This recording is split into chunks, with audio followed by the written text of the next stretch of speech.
Hello guys, ഞാൻ ഈ വീഡിയോയിൽ ചർച്ച ചെയ്യുന്നത് ഇപ്പോൾ ഇലക്ട്രിക് സ്കൂട്ടറിലേക്ക് മാറണം എന്ന് ആഗ്രഹിക്കുന്നവർക്ക് വേണ്ടിയിട്ട് മാത്രമാണ് ഈ വീഡിയോ ചെയ്യുന്നത്. ഇലക്ട്രിക് സ്കൂട്ടർ അല്ലെങ്കിൽ ഇലക്ട്രിക് ബൈക്കിലേക്ക് മാറണം എന്ന ആഗ്രഹമുള്ളവർ ഏതെടുക്കണം എന്ന കൺഫ്യൂഷനാണെങ്കിൽ ഈ വീഡിയോ തീർച്ചയായിട്ടും ഉപകാരപ്പെടുമെന്നാണ് എൻ്റെ വിശ്വാസം. പ്രത്യേകിച്ച് പെട്രോൾ വില കുതിച്ചുയർന്ന ഈ സാഹചര്യത്തിൽ 116-119 രൂപയിലെത്തി നിൽക്കുമ്പോൾ തീർച്ചയായിട്ടും നിങ്ങൾക്ക് ഈ വീഡിയോ ഉപകാരപ്രദമാകും. കാരണം ഭയങ്കര ചിലവ് നമുക്ക് നിയന്ത്രിക്കാൻ കഴിയുന്നതിനപ്പുറമായിട്ട് പെട്രോളിൻ്റെ വില മാറിയിട്ടുണ്ട്.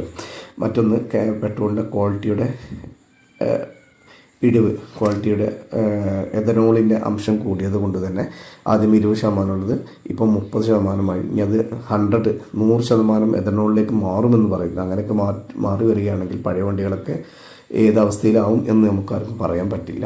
അത് തീർച്ചയായിട്ടും ഇപ്പോൾ നല്ലൊരു ഓപ്ഷനാണ് ഇലക്ട്രിക് സ്കൂട്ടറുകൾ അല്ലെങ്കിൽ ഇലക്ട്രിക് ബൈക്കുകൾ.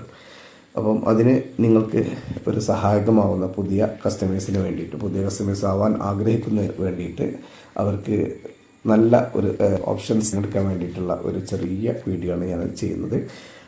കമ്പനികളും ഇപ്പോൾ എഥനോളിലോടുന്ന ഇലക്ട്രിക് സ്കൂട്ടറുകൾ, ഇലക്ട്രിക് ബൈക്കുകൾ ഇറക്കാൻ തുടങ്ങിയിട്ടുണ്ട്. ഇപ്പോൾ ഇലക്ട്രിക് വാഹനങ്ങൾ ഇറക്കാൻ തുടങ്ങിയിട്ടുണ്ട്. ഈ 85-ലെ ഹീറോ മോട്ടോകോപ്പ് ഇറക്കുമെന്ന് പറയുന്നു. അതുപോലെ തന്നെ മാരുതി സുസുക്കി ഈ 100-ലുള്ള വാഹനങ്ങൾ വിപണിയിലെത്തിക്കുമെന്ന് പറയുന്നുണ്ട്. അങ്ങനെ പലരും ഈ എഥനോളിലോടുന്ന വാഹനങ്ങളൊക്കെ ഇറക്കാൻ പോകുന്നത് ഈ സമയത്ത് ഏറ്റവും ബെസ്റ്റ് ഓപ്ഷൻ നമുക്ക് ഇപ്പം ഇലക്ട്രിക് വാഹനങ്ങളായിട്ടാണ് എനിക്ക് തോന്നിയിട്ടുള്ളത്. സോളാർ കൂടെ നമ്മുടെ വീട്ടിലുണ്ടെങ്കിൽ വളരെ ലാഭകരമായിരിക്കും. എൻ്റെ കാഴ്ചപ്പാടിൽ 5 സ്കൂട്ടറുകളാണ് ഇപ്പോൾ വിപണിയിൽ ഏറ്റവും ക്വാളിറ്റിയുള്ള, ഏറ്റവും നല്ല ഹാപ്പി കസ്റ്റമേഴ്സുള്ള വാഹനങ്ങളായിട്ട് എനിക്ക് തോന്നിയിട്ടുള്ളത്.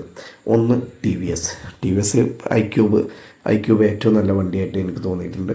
അതുപോലെ പവർ കുറഞ്ഞ ഓർബിറ്ററുണ്ട്. ഈ പവർ കുറഞ്ഞ വണ്ടികൾ നമ്മൾ എടുക്കാതിരിക്കുകയാണ് ഏറ്റവും നല്ലത്. വില അല്പം കുറവായിരിക്കാം, പക്ഷേ പല ഘട്ടത്തിലും 1-2 പേര് നമുക്കൊരു ചെറിയ കയറ്റം പോലും നമുക്ക് കയറാൻ ചിലപ്പോൾ പ്രയാസമായിട്ട് വരും.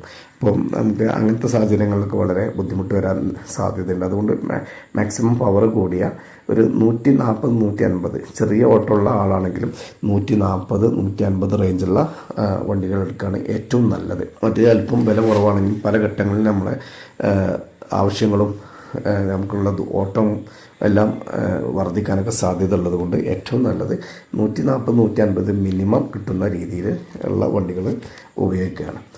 ഒന്ന് ടി വി എസ് ആണ്. ടി വി എസിൻ്റെ മറ്റൊരു ഗുണം എന്ന് പറഞ്ഞത് കേരളത്തിൻ്റെ ഓരോ മുക്കിലും മൂലയിലും അവരുടെ സർവീസ് സെൻ്ററുകൾ ഉണ്ട് എന്നതാണ്. അതിൽ ടി വി എസ് ഉപയോഗിക്കുന്ന 80% കസ്റ്റമേഴ്സും ഹാപ്പി കസ്റ്റമേഴ്സാണ് എനിക്ക് തോന്നിയിട്ടുള്ളത് എൻ്റെ അന്വേഷണത്തിൽ. അതേപോലെ മറ്റൊരു വാഹനമാണ് ഏതർ മികച്ച ക്വാളിറ്റി ഉണ്ട് എങ്കിലും കുഴപ്പമില്ലാത്ത ഒരു സിമ്പിൾ വണ്ണുമായിട്ട് താരതമ്യം ചെയ്യുമ്പോൾ അതിൻ്റെ തൊട്ട് താഴെയാണെങ്കിലും അത്യാവശ്യം ക്വാളിറ്റിയോട് കൂടിയിട്ടാണ് അവർ വണ്ടിയുടെ നിർമ്മിച്ചിട്ടുള്ളത്. ഏതറിൽ അതിൽ പവർ കുറഞ്ഞ വണ്ടികളൊക്കെ ഒഴിവാക്കിയിട്ട് ബാക്കിയുള്ള അത്യാവശ്യം പവറുള്ള 150-ൽ കൂടുതൽ റേഞ്ച് കിട്ടും, 150-ൽ കൂടുതൽ റേഞ്ചിലുള്ള വണ്ടി എടുക്കുകയാണ് ഏറ്റവും നല്ല. ആദ്യമൊക്കെ സർവീസ് ഭയങ്കര ചാർജാണ് എന്നുള്ള കംപ്ലൈൻറ്റുകളൊക്കെ ഉണ്ടായിരുന്നു. ഇപ്പോൾ വലിയ പരാതികളൊന്നും അത്തരത്തിൽ കിട്ടുന്നില്ല. പക്ഷേ എങ്കിലും നല്ല വണ്ടിയായിട്ടാണ് എനിക്ക് തോന്നിയിട്ടുള്ളത്. ഇനി മൂന്നാമത്തെ ഒരു വണ്ടിയാണ് സിമ്പിൾ വണ്ണിനും പറയുകയാണെങ്കിൽ സിമ്പിൾ വണ്ണിൻ്റെ അധിക കസ്റ്റമേഴ്സും ഹാപ്പി കസ്റ്റമേഴ്സ് തന്നെയാണ്. അവരുടെ ബിൽഡ് ക്വാളിറ്റി വളരെ മികച്ചതായിട്ട് എനിക്ക് തോന്നിയിട്ടുണ്ട്. ഞാൻ കണ്ട സ്കൂട്ടറുകളിൽ ഏറ്റവും മികച്ച ഒരിനം തന്നെയാണ് സിമ്പിളും നല്ല വണ്ടിയായിട്ടാണ് എനിക്ക് തോന്നിയിട്ടുള്ളത്.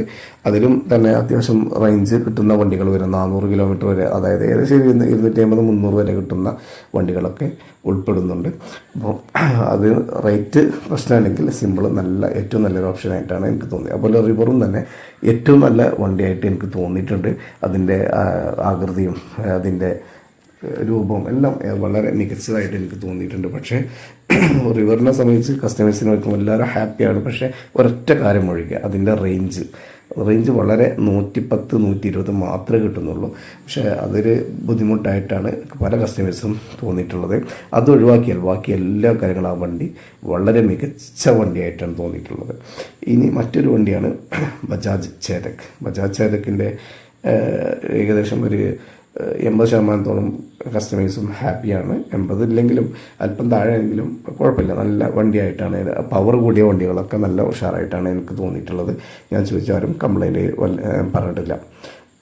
അപ്പോൾ ഏറ്റവും നല്ല വണ്ടിയായിട്ട് കണ്ട 5 വണ്ടികൾ, ഒന്ന് ടി വി എസ്, 5 കമ്പനികൾ, ഒന്ന് ടി വി എസ്, ഒന്ന് ആദർ, ഒന്ന് സിമ്പിൾ, റിവർ, ബജാജ്. അപ്പോൾ ഇതിൽ ഏതെങ്കിലും നിങ്ങൾക്ക് നിങ്ങളുടെ ഇഷ്ടം പോലെ സെലക്ട് ചെയ്ത് ഉപയോഗിക്കാം.